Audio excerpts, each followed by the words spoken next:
para finalmente, a partir do momento que eles estão aproveitando a situação, a partir do momento que eles estão se valendo dessa nova situação, poder usurpar o poder e ter autonomia. E eles mandarem no Estado de uma maneira sem precedentes.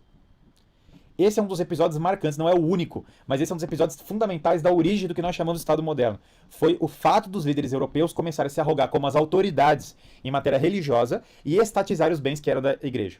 Ao mesmo tempo, eles vão combater as velhas aristocracias e usurpar o poder para eles, criando o tal do absolutismo, que é um passo na direção revolucionária. Mas vejam que as guerras de religião são o que se segue a partir daí. A partir do momento que há uma união entre uma tendência nominalista, uma tendência gnóstica. A tendência gnóstica dá essa visão de vamos mudar o mundo, vamos nos libertar do Deus, vamos criar um mundo novo, vamos criar um mundo sem propriedade privada. A tendência nominalista fala, imagina, padre, beleza, transcendental, isso aí arranca fora, que isso é delírio. O que existe é o fato material individual. Não tem essa história. E Deus, inclusive, pode mudar de opinião. Deus é voluntarista. Então, parem de ficar perdendo tempo tentando entender a mente divina. Isso é o nominalismo. Terceiro, isso acaba com as bases da filosofia clássica. Terceiro, regalismo. Eu rei, cuius reino, eius religio. A minha religião como rei é a religião do meu estado. Eu mando nas ideias religiosas do meu estado. O cuius reino, eius religio, que é o princípio do final, por exemplo, da Guerra dos 30 Anos, que é uma guerra que institui o Estado moderno em grande parte, e de que o Estado manda na religião, é o princípio que está vigorando agora. O princípio que vigora no Estado brasileiro de 2022, ou no Estado americano, ou no Estado francês, não é o princípio da tolerância religiosa, como falam, ou o princípio da religião oficial. É o princípio de que o Estado vai dizer qual é a visão religiosa. E essa visão religiosa, ela é ateia hoje, no sentido de que ela é imanentista. Quando não é ateia, ela é sincretista, né? Ela é uma mistura de várias religiões. Inclusive, o rei da Prússia, mandaram no chat, aproveitou para acabar com os teutônicos, para fins políticos, e não ter rivalidade com os estruturas de poder. Perfeito, foi exatamente isso que deu o problema. Perfeito, muito bem colocado. Richelieu é outro cara que, apesar de ser católico, adere a esse Estado moderno.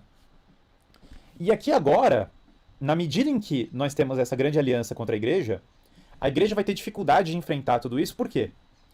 Porque muita gente fala assim, mas aí os Estados católicos não fizeram nada. Na verdade, o que aconteceu foi que os Estados católicos enfrentaram tudo isso. E enfrentaram tudo isso intensamente, foram muito firmes no enfrentamento dessa história. Mas não adiantou. Por que não adiantou? Porque houve uma coalizão dos secularistas com os protestantes ali na época. O próprio Lutero ficou revoltado, porque ele começou a ver os caras usurpando poder, fazendo um monte de coisa. Lutero ficou revoltado com isso. Filipe Belo foi o primeiro regalista, como perguntaram, e Filipe Belo não só foi não foi o primeiro regalista, mas ele foi um dos... O Sacro Império veio antes dele, mas ele foi um dos grandes regalistas, e ele que dissolveu a Ordem dos Templários, que Portugal deu continuidade. Concorda com o George Pitts que um dos motivos da monarquia ser a melhor república é o peso do simbolismo? Com certeza, com certeza. Fica separado do poder político do PM? Não, porque eu concordo que o simbolismo é fundamental, mas eu não concordo com o modelo britânico, mas eu vou chegar lá.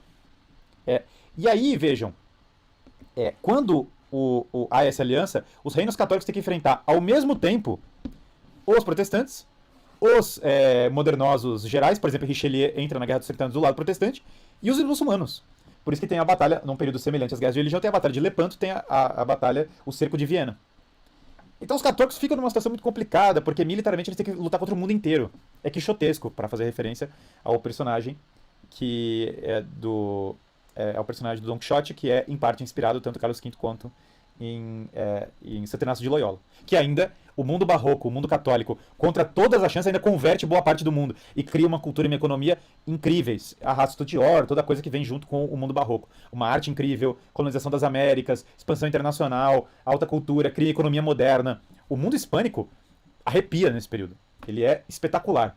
Mas como que eles vão lutar uma guerra contra todo mundo ao mesmo tempo? E pior, existe todo o sistema bancário nascente que vai contra o mundo hispânico. E que vai dar o suporte à Inglaterra por causa da usura, da polêmica da usura. E aí, a partir do momento que você... Porque eles vão criando esse sistema que você consegue pegar dinheiro que não tem lastro real e começar a gerar riqueza com esse dinheiro que não tem lastro real. Então, o Estado moderno surge... O banco é essencial para o Estado moderno. O fato os católicos perderam essa guerra, claro. Evidente que os católicos perderam a guerra. Tanto que, pasme, você não está vivendo no mundo católico, desculpa te contar. A ordem política não foi feita. O mundo que você vive não foi feito pelo cristianismo, embora a civilização ocidental tenha sido feita. Embora a música clássica, as universidades tenham sido criadas pelo catolicismo. Embora os hospitais tenham sido criados pelo catolicismo. E embora o mundo hispânico, estou incluindo Portugal. E embora, o hispânico eu quero dizer as Espanhas, né? Não Espanha.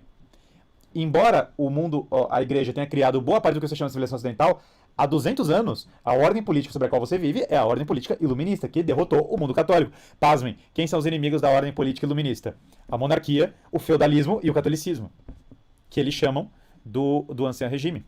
Aí tem gente que mandou defendendo a colonização. Mas quando você fala de defendendo a colonização, o que você quer dizer por isso? Obviamente, qualquer abuso e atrocidade que foi cometido contra pessoas inocentes, eu sou contra. Agora, não dá pra você resumir o fenômeno da colonização a isso. Na verdade, você tem que falar da alfabetização das pessoas. Para cada pessoa que cometeu uma atrocidade, tinha alguém tomando tiro para proteger pessoas inocentes, inclusive aqui no Brasil. Leia a vida de São José de Anchieta e venha me falar se tudo que foi colonização foi maligno. Não tem como, você não vai conseguir ler a vida e não ver um outro lado da história. Então, novamente, para cada atrocidade tinha um santo junto. A igreja nunca cometeu atrocidades? Bom, pessoas da igreja cometeram atrocidades, embora a igreja seja santa, pessoas da igreja cometeram atrocidades. Várias pessoas, mas para cada pessoa que cometeu atrocidades, tinha um santo lá do lado, salvando as pessoas e salvando o Ocidente. Então, a história é mais complexa do que... Me perdoe a sua propaganda, mas a história é mais complexa do que isso.